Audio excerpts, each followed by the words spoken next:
And did those feet in ancient time walk upon England's mountains green? And was the holy land... I'm not going to really recap, but the point of this Bible study is to look into the Word and get a deeper meaning with the Jewish background of the Gospel and of the Word that we're reading.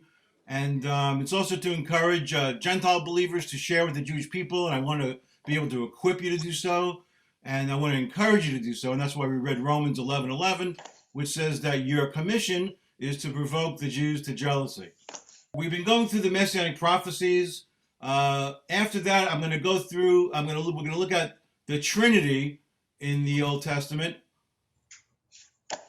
Marlene Lopez, where are you going? I'm just touched something by mistake. All right.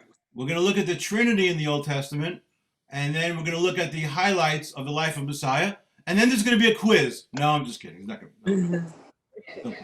Okay. So let's get into, we'll get into Psalm 22 right now. I don't know, does somebody want to read it, or should I just read it? Any volunteers? All right, I'll read it.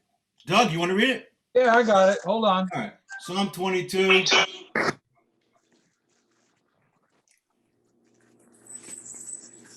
From the New International Version.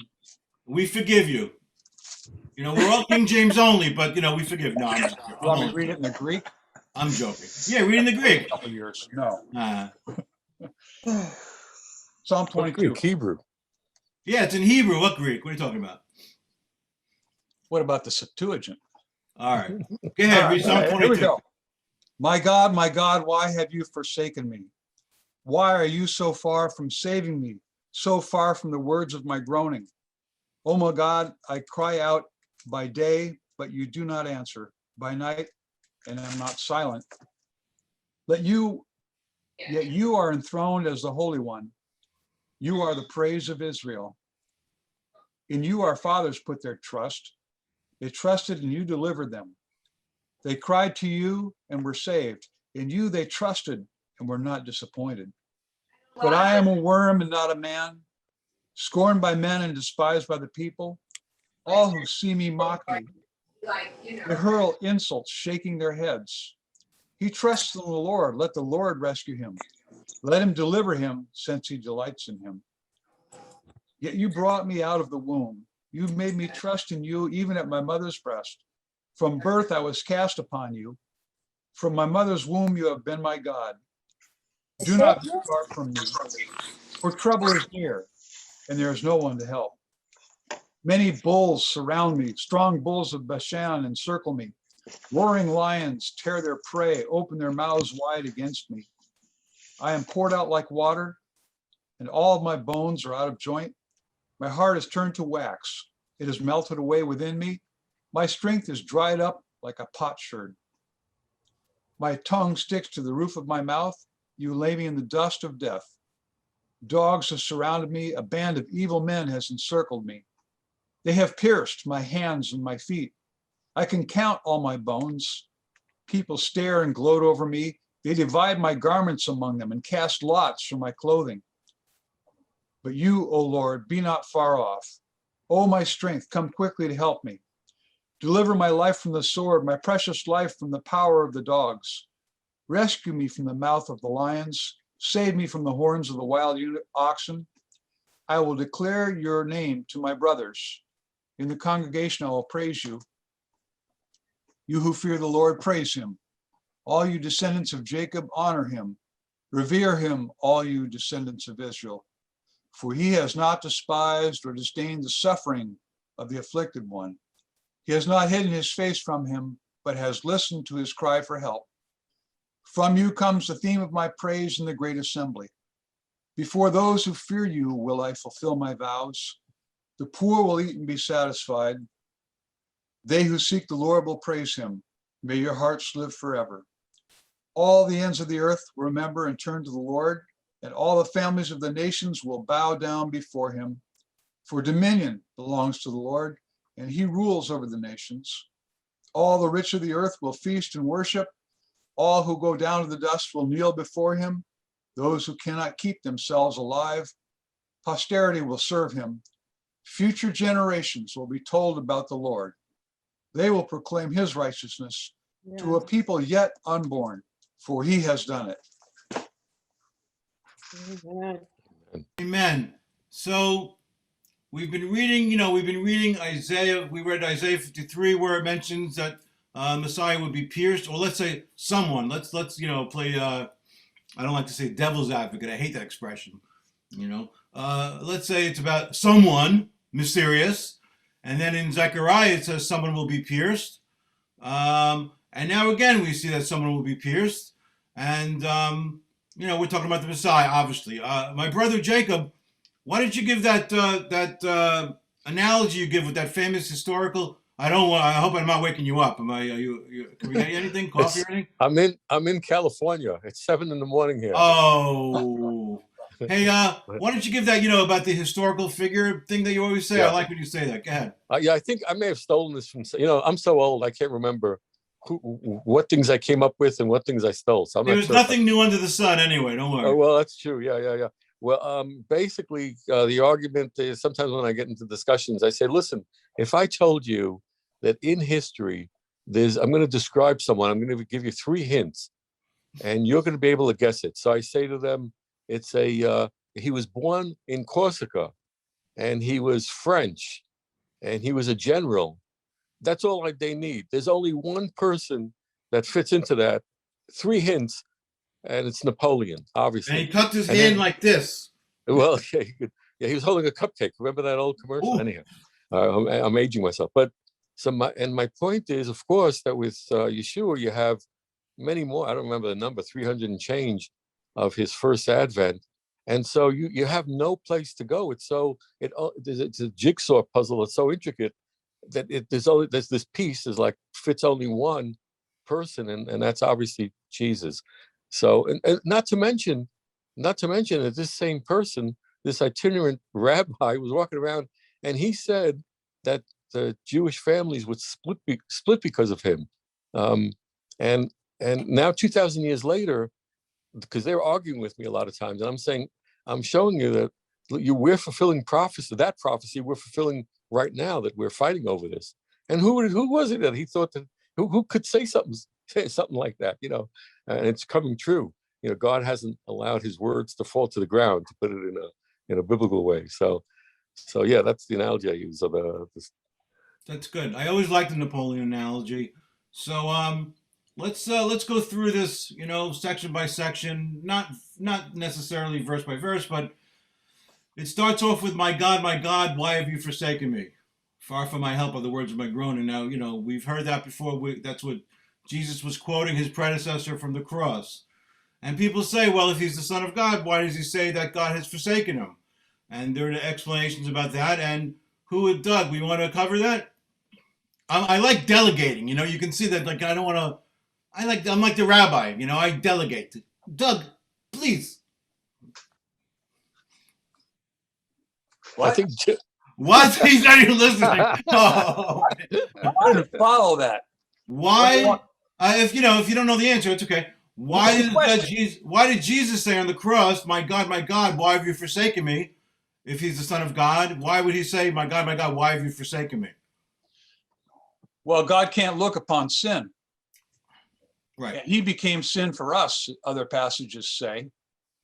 And so in this sense, was the only way that sin could be redeemed, with someone had to take that, become that. And he took that, became that. So God can't look upon that. I think that's an Old Testament scripture somewhere. So that's right. That's the simple answer. That's it. Yeah, he was separated from God. He was separated from the Father, and that's why. That was. That was like torture for him spiritually. Right. In addition to the torture that he went through physically. Hang on 1 second. Verse 8. Verse 7. Let's take it from. All who see me deride me. They sneer, they shake their heads, saying, turn him over to the Lord, let him save him. Let him rescue him, because he delights in him. And that's, that's what they were saying when Jesus was crucified. I mean, that's exactly what happened. They were saying, come down off the cross. They were saying, if you're the Messiah, let the Father save you, if you're the Son of God. And it says in verse 14, I am poured out like water. All my bones are out of joint. My heart is like wax. It is melted within me. My strength is dried up like a piece of pottery, and my tongue clings to my jaws. You lay me in the dust of the death.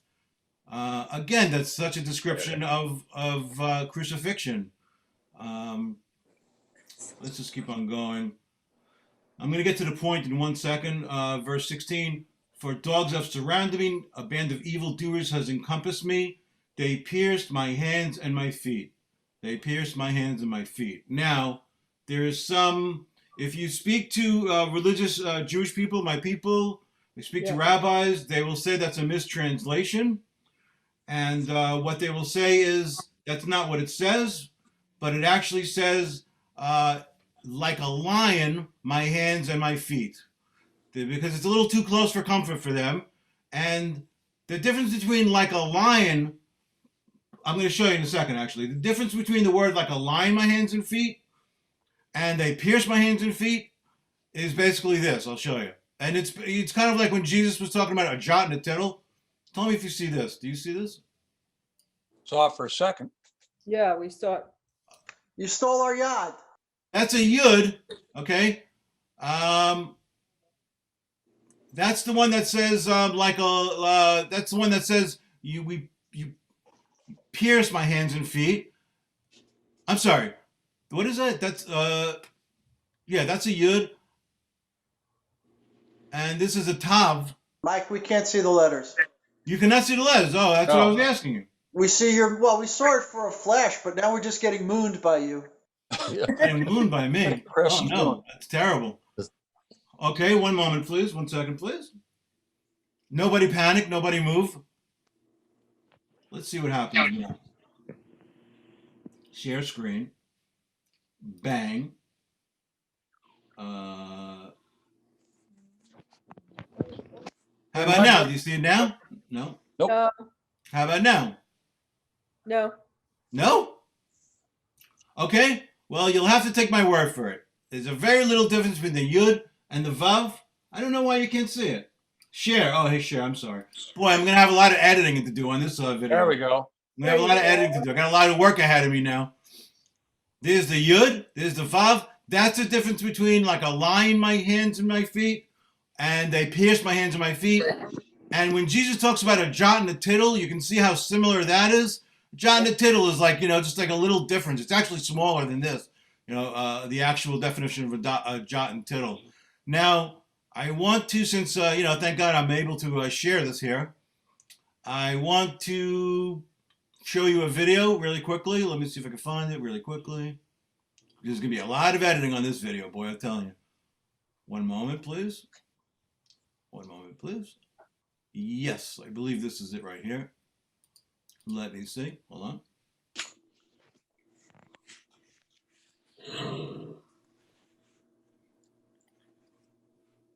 Hey, Michael, I found that scripture where it talks about your eyes are too pure to look upon sin.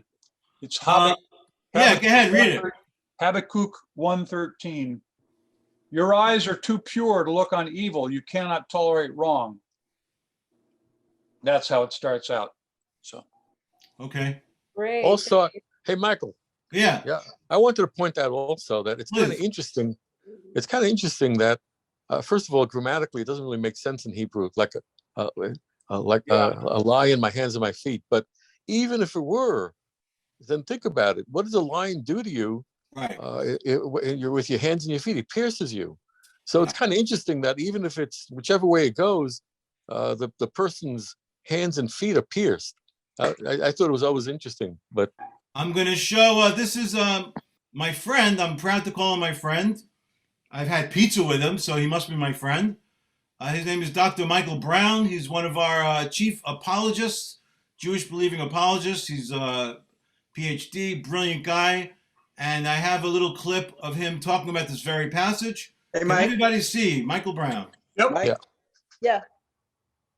Mike, Yes. just before you do this, you're Yes. talking about, and Michael will probably go into this. You're talking about the changing of letters, how they make it want to mean things. Right. Lori and I like Dale Carnegie's 10-word little saying, Yeah. a man convinced against his will is of the same opinion still. Can you say that again? A man convinced against his will is of the same opinion still. In other words, they have already kind of defined what they're going to believe, and they Right. will twist everything into their own beliefs instead of self-surrender into the will of God and what the Lord would have. Yep. That's good. All right. Tell me if you see Michael Brown on the screen. I see him on the Yes. screen. Oh, thank God. Okay, let's listen. This is not a Jewish Christian issue, it's a Jewish issue. Tell you the truth. Let me explain. The vast majority of our Masoretic texts, there is not one Masoretic text, but thousands of manuscripts in the Masoretic textual tradition. The vast majority read Ka'ari Yadav Ragli, like a lion, my hands and feet. Now, the problem is this, that when you look at it contextually, something seems to be missing. So let's just look at this together, all right? So we start back. He's poured out to death. His tongue cleaving to the roof of his mouth. Kisvavuni klavim. Dogs have surrounded me. Adant mereim. Hikifuni. An assembly of the wicked encompasses me. Kari adav raglai. Like a lion, my hands and feet. Well, Rashi says, like a lion, they're mauling his hands and feet. Well, that works for me. Fine. Like a lion, they maul my hands and feet. If it means like a lion, it doesn't mean licking. Like a lion, they lick my hands and feet. No, they maul, they tear, they bite, scratch. So that would be an excellent description of what happens in crucifixion. But the oldest translation that we have of these words is the Septuagint, the Greek translation. And it renders with they pierced or they bore through. That's interesting. Then the oldest Hebrew manuscript we have of this, a copy of the Psalms, that's part of the Psalms from the Dead Sea Scrolls, it has a vav instead of a yud. It's very close in Hebrew, but those studying it carefully recognize it's a yud, ka'aru, which would also be something like they dug through or bore through. And then there are a number of Masoretic manuscripts, just a handful, but a number that also read ka'aru or karu. Again, they dug through, bore through. So the oldest translation, the oldest manuscript, and some Masoretic traditions read a verb that would be more like they bore through or they dug through my hands and feet. So either way, either like a lion, they maul my hands and feet, or they dug through, bore through, which would be pierced. That's how we get pierced, my hands and feet. Either way, a very, very vivid description that would find fulfillment in the crucifixion. But I just ask you a question. If it's not Yeshua, if it doesn't refer to his death and his resurrection, then please, pray tell, explain to me how this psalm is fulfilled. The deliverance of whom from the jaws of death is so great that the ends of the earth come and worship the God of Israel. And that the people celebrate that he has done it. Oh, when it applies to the Messiah, it makes perfect sense. He's pretty good. Pretty good. He's the man. What kind of pizza did you have with him? I had delicious, oven. What do you call those ovens? Brick oven pizza. Brick oven pizza. He actually turned me on to a place in the city. Oh, good. That we went to. Yeah, we had a really good time. He's a great guy. I love him very much. And he's like he just works like, nonstop. You realize you sound, I'm sorry?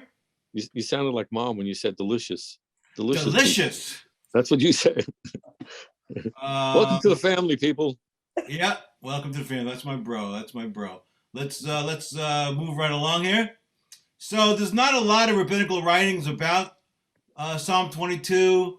However, there is some, and we know that it's obviously about the Messiah. But if the Jewish people knew, then they would believe in Jesus, and obviously they don't. So here's one there's one rabbi, his name is Abraham ben Meir ibn Ezra, who's from the Middle Ages, from like 1050, 1090 or something, born in Tudela, northern Spain.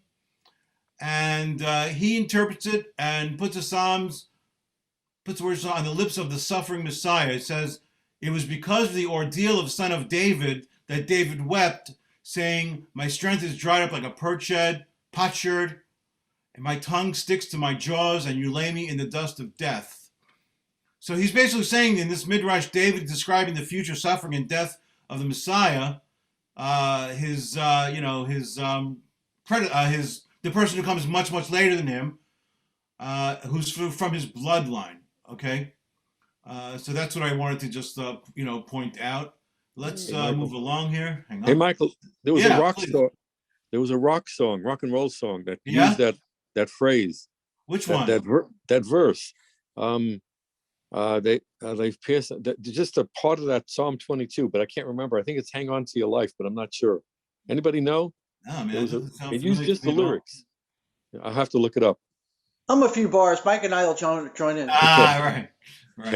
Let's see. Oh, so what Mike was saying also is that because of this, it says all the ends of the earth will remember and turn to the Lord, and all the families of the nations will worship before you. That's quite a thing. For the kingdom is the Lord's, and He rules over the nations.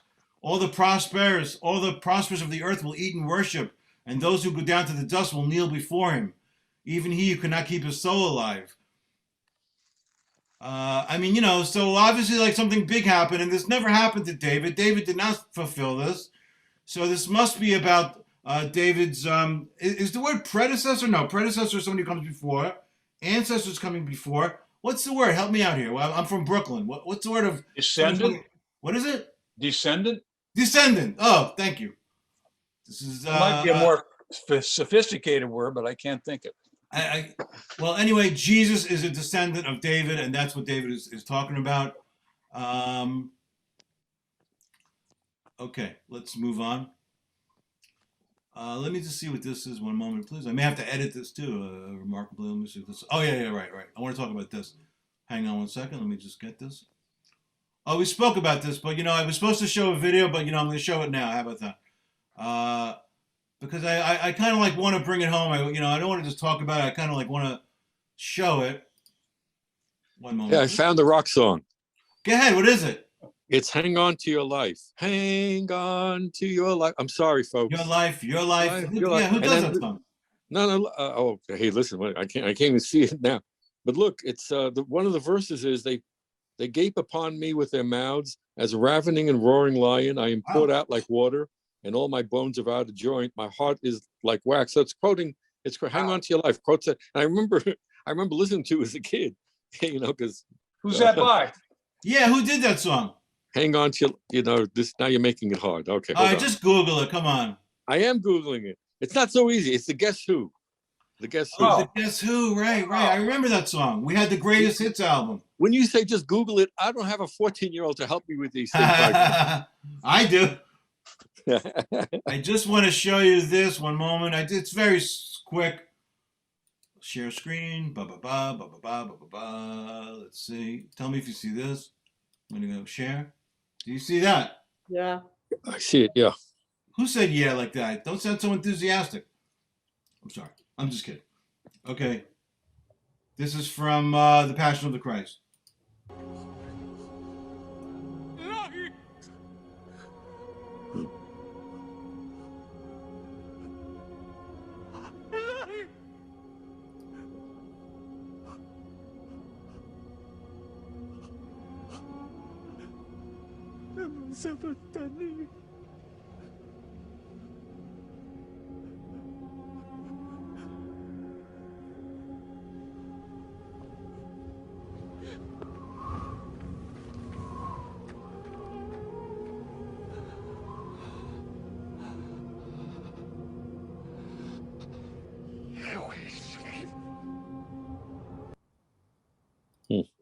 Well, I mean, I think, just to say, my God, why have thou forsaken me? And, we can kind of be casual about it. But when you see that, you kind of see the torture that was associated with that. Yeah, that's not Hebrew. That's Aramaic. Aramaic. Yeah, Yeah, and the whole movie's in Aramaic, which is amazing, I think. yeah, it You know? is. Oh, Uh, hey, listen, this is interesting. Yeah. I have friends from Malta, Yeah. and apparently they speak Aramaic. They speak the same language, from 2,000 years ago, whatever plus. Yeah. And so when they watched the Passion of the Christ, they didn't even need the subtitles. They just understood what was being said, because it's a little bit different than Hebrew. It's not it's the similarities, but it's the Semitic language, but it's different.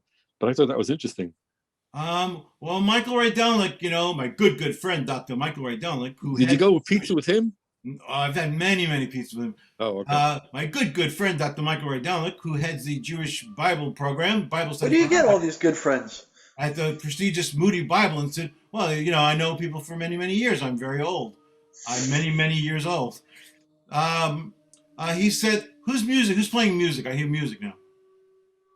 I got to mute everybody over here. What am I going to do here? Who's that? Till I figure out who it is. Oh, it's me. I'm still playing the movie. Hey, welcome to the family. Welcome to the family, folks. This is Who's doing terrible. that? Oh, it's me. Sorry. Try changing the nut behind the keyboard, Mike. Yeah, right, exactly. Change the IBK, the idiot behind the keyboard. Now, where was I? I forgot what I was saying. Oh, Michael Rydelnik was saying that he is able to understand Aramaic based on his knowledge of Hebrew. So I guess it is, pretty close. It's still, Also, yes.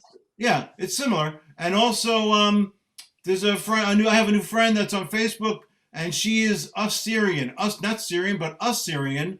And I Right. found out that she also speaks Aramaic. And this is like Yeah, an ancient. It's pretty Michael? wild that this language still survived, ancient language. Yes, You'll sir. find that mentioned in the Bible when the Assyrians, came against, they captured all the walled cities of Judah, the southern kingdom, but they couldn't capture Jerusalem, and they were speaking in Hebrew to the people on the walls, and they told them, speak in Aramaic, because that was the Assyrian language. It was also apparently the language of the Babylonians who succeeded them, and that when the Jewish people got deported there, they just began to speak the language of the captivity, and that's how it stuck. Yeah. Language Hebrew- is a very hard thing to change. Yeah. Now, why? I'm sorry, but why would the Babylonians speak it also? That's what I don't get. I think they were all from the same kind of group. That one group rose up out of the other nation or something. I'm not sure exactly. No. And Hebrew letters. Oh, go ahead. I'm sorry. No, that's it. Oh, no. I was going to say that modern Hebrew letters are actually Babylonian. They're not the original Hebrew. Oh, I didn't know that. A lot of people don't know that. If you look at the chart, if you Google Hebrew and you see throughout the years, the Hebrew that Moses wrote in was not the letters that we wind up out of Babylonian captivity. They kind of borrowed their alphabet. So it's the same sounds, but it's just a different alphabet. It's just kind of interesting. Kind of like the same way the Japanese adopted the Chinese written language. Oh, yeah. I didn't know that either. Yeah. There's a lot I don't know, apparently. There's a lot of good symbols here. Why make our own? We'll just use theirs. We'll just steal them. Right. That's exactly right. It used to be when if a kid would, when I was like growing up, and I would go up to my dad and say, "Hey, Dad, why is the sky blue?" He would say, "I don't know. Go ask your mother." Today, when my daughter says to me, "Dad, why is the sky blue?" I say, "I don't know. Why don't you Google it?" So everything's Google. I don't know. Everything's Google today. I'm a Google about geek. the refractal index of the sun through the clouds, Michael? You don't raise That's the scientists? what I've learned. I'm a Google doctor. I'm a Google lawyer. I'm like all things Google. Telling you. I want to talk about where it says I can count all my bones. I can count all my bones. That's kind of like a weird thing to say. Why would he say I can count all my bones? And that's what we're going to talk about right now. So I have another little video here. I like the show and tell thing. I like the visuals. I'm a visual kind of guy. What can I say? So I'm going to show you this clip. Let me see if I can get this going here. Boom, boom, boom. La, la, la. One moment. Hang on to your life. I remember that song. It's funny. Yeah. Okay, here we go. Now I'm going to show you this, okay? Let me see. Share screen. I hope I'm not boring you guys with like terrible technology here. Okay, boom. Tell me if you see this now. Do you see like a torch? Yep. Okay. Yeah. I'm gonna make it bigger here. Boom, boom, boom. Again, Why does it say in the Psalms, I can count all my bones? Here's the answer. Not this.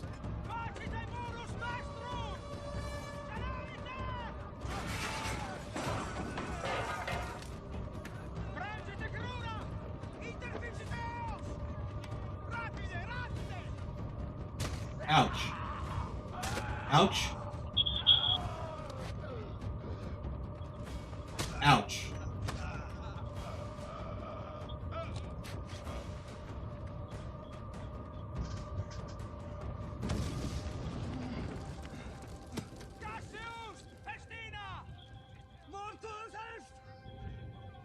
Morto, he's dead. All right, we've seen enough. I can't even watch this stuff. I tell you the truth. It's too like disturbing, man. You know, I can't take it. Stop share. Now I'm gonna read something to you, and I'm gonna tie it into where it says I can count all my bones. Again, okay. Well, I'm gonna get to the point in a second. I'm gonna read this to you. Okay, here it comes. This is from a physiologist. Say that 10 times fast. He's from England, from the UK. His name is Jeremy Ward, and he talks about how people die when they're from being crucified. Okay, the weight of the body pulling down on the arms makes breathing extremely difficult, says Jeremy Ward, a physiologist at King's College in London. And you know how I found this, by the way? I Googled it. Okay, sorry. I thought our mother told you. Yeah, my mom told me. The weight of the body, I'm sorry to interrupt. I'm such a fool. The weight of the body pulling down on the arms makes breathing extremely difficult, says Jeremy Ward, a physiologist at King's College in London. In addition, the heart and lungs would stop working as blood drained through the wounds. Crucifixion was invented by the Persians, which I never knew, in 300 to 400 BC, and developed during Roman times into a punishment for the most serious of criminals. The upright wooden cross was the most common technique, and the time victims took to die would depend on how they were crucified. Those accused of robbery were often tied to the crucifix, and because they could better support their weight with their arms, they might survive several days. One of the most severe methods of crucifixions put the arm straight above the victim. This can kill in 10 minutes to a half hour because it's just impossible for them to breathe in that situation. Someone nailed to a crucifix with their arms stretched out on either side, the way Jesus was, could expect to live no more than 24 hours. 7-inch nails would be driven through the wrist so that the bones there could support the body's weight. Now, by the way, I just want to mention, if you see paintings and movies and everything, they always show that Jesus was crucified in his hands, but that is not accurate. It was actually done in his wrists. It's like a little hole in your wrist. If you feel your wrist, you can just feel like in between the bones. And, that's the only way the body could have been supported. The nail would sever the median nerve, which not only caused immense pain, but would have paralyzed the victim's hands. I'm going to get to the point now. We're almost finished. The feet were nailed to the upright part of the crucifix so that the knees were bent at around 45 degrees. Here we go. To speed the death, the executioners would often break the legs of their victims to give them no chance of using their thigh muscles as support. Basically, they would push up, and I'm going to show you a great book in a second. This is Yeshua, The Life of the Messiah by Arnold Fruchtenbaum, who is my teacher and Kobe's teacher and Howard's teacher. And Arnold goes into this, and that's how I learned this originally, about that. That in order to breathe, you'd have to push up from that little platform, and what they would do is break the legs so they weren't able to push up anymore, and then you would basically suffocate to death. That's basically what happened. Which I think is interesting. Any comments on that? Yeah. Another feature of that is when you would push up, with your legs, to take the weight off your shoulders so you could breathe. You would press on a nerve in your feet, which was excruciating. Yeah. So either way, it was incredibly painful. Yeah, because the Phoenicians came up with it, and then the Romans, because they would just stick you, they would impale you, and then the Romans perfected it. The torture would be longer and more arduous by doing it by suffocation. Horrible. And when this thing was written, of course, crucifixion had not been invented yet. Psalm 22 was written a few hundred years before it was even invented. Phoenician, let alone Roman crucifix. So it's describing something that didn't even exist at that time. So it adds credibility to the prophecy. Yeah. Now I want to just cover one last thing for today. What time is it? 10:40. I'm just going to take another 10 minutes. I don't like going to a whole hour, really. People's attention span doesn't quite do it. What's that? Especially mine. So the last thing I want to talk about is where it says, let's see. I'm going to just read it, actually. Doug, can you read this for me? John 19:23 through 24. John 19:23 through 24.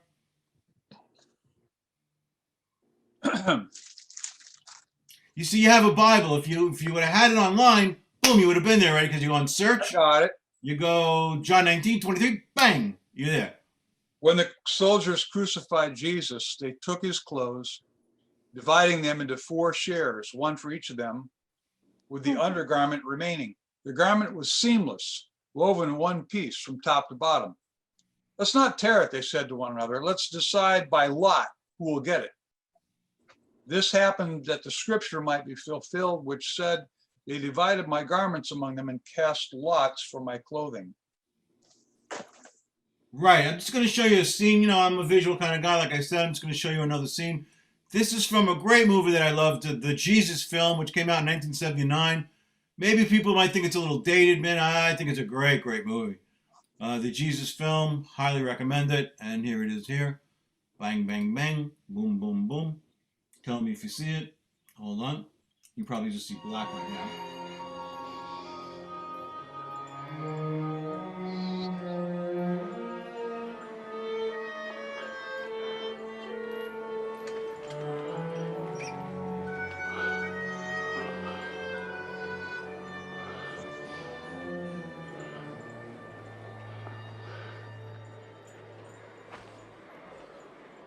This is no ordinary mystic's garment. No, it don't. No, don't tear it. I'll tell you what. Let's play for this. All right, we play for it. First one to throw is 6. Right, turn the lights. Come on, yours. Hey! Oh, you lucky devil! Hey! Well, you got the idea. I don't know why all these things are popping up on the screen. Anyway, you got the idea. It's a little corny, I have to say, but, I upon researching this, I've been looking at all the Jesus movies, and this is the only movie that even deals with that they gamble for his clothing.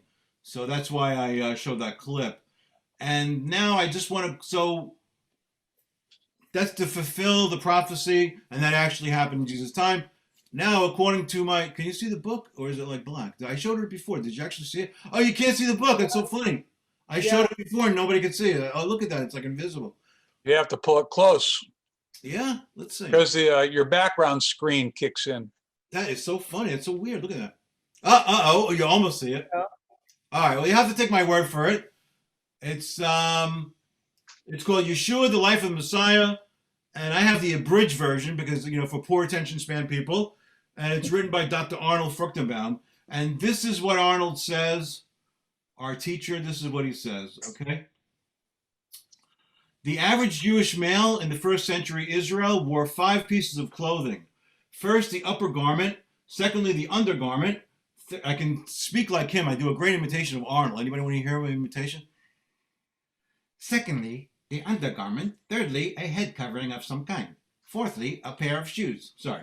A head covering of some kind. Fourthly, a pair There of... are actually 4 items that you need to look into in this that have 4 subpoints. Kobe, you want to give it a shot, Kobe? Oh, no, you don't have to go to that camp this summer. I'm going too, man. I hope so. Because of COVID, who knows? Joke, huh? I'm sorry, jocularity. What am I going to say? It's the attention span thing. I'm from Brooklyn. The average Jewish male in the first century Israel wore 5 pieces of clothing. First, the upper garment. Secondly, the undergarment. Thirdly, a head covering of some kind. Fourthly, a pair of shoes or sandals. And fifth, an outer robe or coat. Normally, 4 soldiers will be in charge of a crucifixion. Because the person was crucified naked, the soldiers will get the spoil of the clothing of the victim.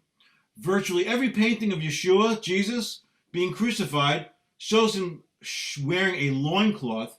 However, in reality, people were crucified totally naked. I mean, that's so humiliating, you know? I mean, I think that was like part of it, I'm sure. Since there were 5 garments, one soldier would get the upper garment, a second soldier the under, a third the head covering, a fourth the shoes or sandals. The biggest piece of clothing was the outer robe or coat. The soldiers normally tore this largest piece of clothing into 4 equal parts, so each person would have a piece of the cloth from the outer garment. However, it was obvious to the soldiers that the coat Jesus wore was a very well-made and expensive coat. It was without seam, and like John says, and totally woven from top to bottom. It seemed a shame to them to have to rip up such a beautiful coat into 4 parts. Instead, they chose to cast lots to see which soldier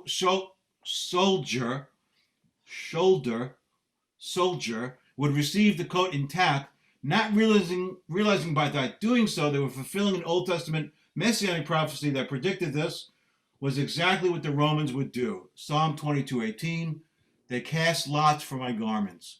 I mean, these things are just amazing. And I'm going to wrap it up. Does anybody have any comments or questions or any rhymes, any reasons, riddles? Yeah, you mentioned the bones, that they're all out of joint. You know, hanging suspended like that would pull them all out of joint. And also, they didn't break his bones so he couldn't stand up to hasten his death, because he was already dead. He was already dead. I'm sorry. Did I forget to mention that? That was the whole point. Yeah. That when I thought you saw that in the video, but Right, you know, we did. it's in Aramaic. You know, that's the thing. I thought you guys speak Aramaic. You guys don't understand Aramaic? I do. I Googled it. Anyway, yeah, when they came to Jesus, that was the whole point, that they didn't have to break his legs. And that's why it says, and that's why it says in the Psalms, I can count all my bones, you know, because they weren't broken. They didn't have to break them. Any other comments or questions? Any rhymes? Any riddles? Well, he was like the Passover lamb, and his bones were not broken. That's right. During Passover, we do the same thing. It's, you know, it's supposed to be in one piece. And actually, you know, maybe we should get into like the Passover Seder sometime, maybe like in the future, to show the symbolism behind that, because it's amazing. I see Marlene's hand. Oh, sorry. Hi, Marlene. Talk to the hand. I thought you had a question or something. Well, folks, thank you very much. I really appreciate it. Again, yeah, that's it, Marlene. That's not enough for you. I can, like, you know, maybe I can stall for a few minutes if you want. Let's see. Very good. Okay. Thank you. I hope you, if you're watching on YouTube, thank you for watching. Please subscribe. And I just want to thank everybody. Please come back next week, and we will continue with the Messianic prophecies. That's going to be for a few weeks, and then we'll get into the Trinity, and then we'll get into the life of Messiah. Thank you very much, and we'll see you, and God bless. Thank you. God bless you. Thank you. Hey, Mike, have a good day. Bye. Bye.